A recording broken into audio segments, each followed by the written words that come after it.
28 तारीख को भट्टली नवमी है। आषाढ़ मास की शुक्ल पक्ष की नवमी को भट्टली नवमी कहा जाता है और उस दिन नवरात्र समाप्त भी होते हैं, गुप्त नवरात्र।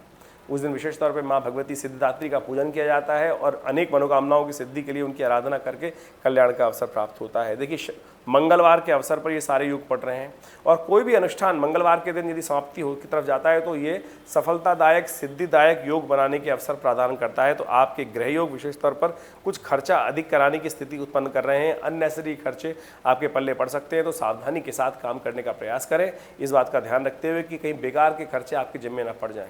कुछ अनचाहते हुए भी खर्चे आपके समक्ष आएंगे और वो आपको करने पड़ सकते हैं, ऐसा योग बन रहा है।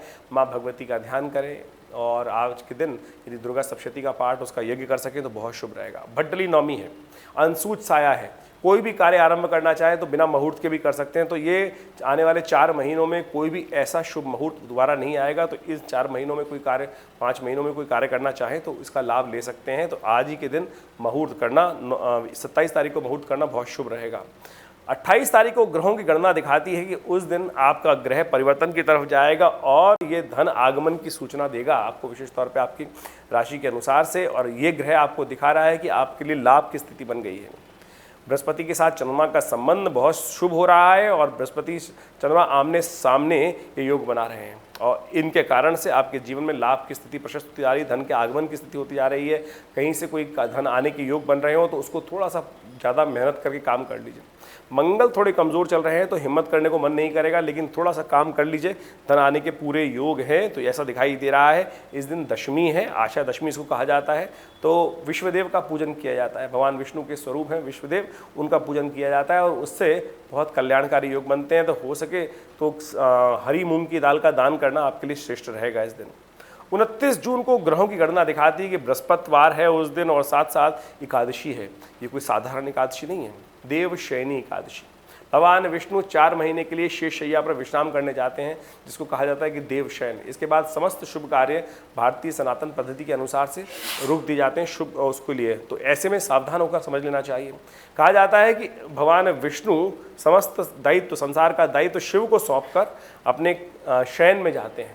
तो आप समझें, भोलेनाथ को प्रसन्न करने के बड़े शुभ दिन शुरू हो जाते हैं और भोलेनाथ को प्रसन्न करने के लिए कोई बहुत ज़्यादा मेहनत की आवश्यकता नहीं है। एक लोटा जल से ही भगवान को आप समर्पित करके अन्य श्रद्धा के साथ लोगों ने चमत्कार देखा है। तो आप भी तैयार हो जाइए, सावन आने वाला है और इस बार सावन तो बहुत ही श्रेष्ठ है। आमतौर पे तो 30-30 दिन का महीना होता है, इस बार सावन के बीच में लौन का महीना आने के कारण से, पुरुषोत्तम मास आने के कारण से 60 दिन का सावन हो गया है। और हमने भी इस चीज़ के लाभ उठाने के लिए हमने एक व्यवस्था करी है कि विवेकानंद योगाश्रम में 60 दिन तक विशेष तौर पे हर रोज़ भगवान का रुद्राभिषेक किया जाए और सामूहिक तौर पे आप सब लोग भी उसमें आमंत्रित हैं और आप सब लोग उसमें भाग लेकर भगवान को प्रसन्न करने का कार्य कर सकते हैं। रुद्र अष्टाध्यायी के द्वारा हर रोज़ शाम को भगवान का रुद्राभिषेक किया जाएगा विवेकानंद योगाश्रम में और अनेक सामग्री के द्वारा, दूध के द्वारा, भांग के द्वारा, विभिन्न शहद के द्वारा, भस्म के द्वारा, अनेक प्रकार से भगवान शिव की को प्रसन्न करने का शुभ कार्यक्रम चलेगा। आप सब भी उसमें सम्मिलित हो सकते हैं। तो इसका लाभ लीजिए, कल्याण के योग बनेंगे और आपके ग्रह गण दिखा रहे हैं कि आपकी लाभ की स्थिति अच्छी है, इनकम के पॉजिटिव होने के चांसेस हैं, खासतौर पे आगे बढ़ने के चांसेस दिखाई देते हैं। बस एक बात का ध्यान रखिएगा, वाणी पर कोई भी कमिटमेंट ऐसा ना करें जिसको आप पूरा ना कर पाएँ। इस बात का ध्यान रखते हुए कार्य करना आपका ज़रूरी है। आपका मन थोड़ा चंचल रह सकता है और वाणी का दोष आपको प्राप्त हो सकता है, इसलिए वाणी पर बहुत सोच समझ के बोलने का प्रयास करें। 30 जून को ग्रहों की गणना विशेष तौर पे दिखा रही है कि आपकी राशि के अनुसार से बहुत इंपॉर्टेंट है ये दिन। देखिए, मंगल जा रहे हैं परिवर्तन की तरफ। मंगल कर्क राशि में चल रहे थे पिछले 50 दिनों से और अब सिंह राशि में प्रवेश कर रहे हैं। सिंह राशि में मंगल का प्रवेश एक मंगल को शक्ति देगा, लेकिन उसके साथ साथ शनि मंगल का समसप्तक योग शुरू हो जाएगा। ये एक कष्टमय योग है। समसप्तक योग होने के कारण से समझें क्या दिक्कत आ सकती है कि विशेष तौर पर मंगल और शनि का टकराव आपस में हो जाएगा और ये समसप्तक योग विश्व में विप्लवकारी रहेगा, कष्टकारी रहेगा। आपस में कई प्रकार से मनमुटाव होने के योग बन सकते हैं। आपके मन में भी अंतर्द्वंद उत्पन्न करने के योग दे सकता है। शांत होकर काम करने का प्रयास करें।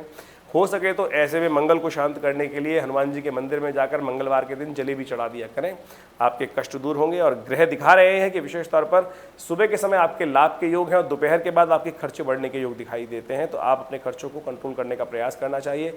मित्र वर्ग, आपके दोस्त इत्यादि ऐसे हो सकते हैं कि आपके बेकार कामों में आपके धन खर्च को ज़्यादा करा दें, तो उनसे बचते हुए कार्य करना आपके लिए ज़रूरी है। और इन गुप्त नवरात्रों में हमने आश्रम पे बहुत बड़े विशाल यज्ञ का आयोजन किया है। आप सब भी उसमें सम्मिलित हो सकते हैं। अपने निमित्त आहुति प्रदान करने के निमित्त हमने व्यवस्था बनाई है। तो जो लोग अपने निमित्त यज्ञ कराना चाहते हैं, हमारे यहाँ विद्वान पंडितों की व्यवस्था है। आप अपना नाम गोत्र संकल्प देकर अपने इस यज्ञ में भाग लेने के लिए अपनी दिव्य आहुतियाँ माँ भगवती के समक्ष समर्पित करें। मनोकामना सिद्धि होगी। धन्यवाद।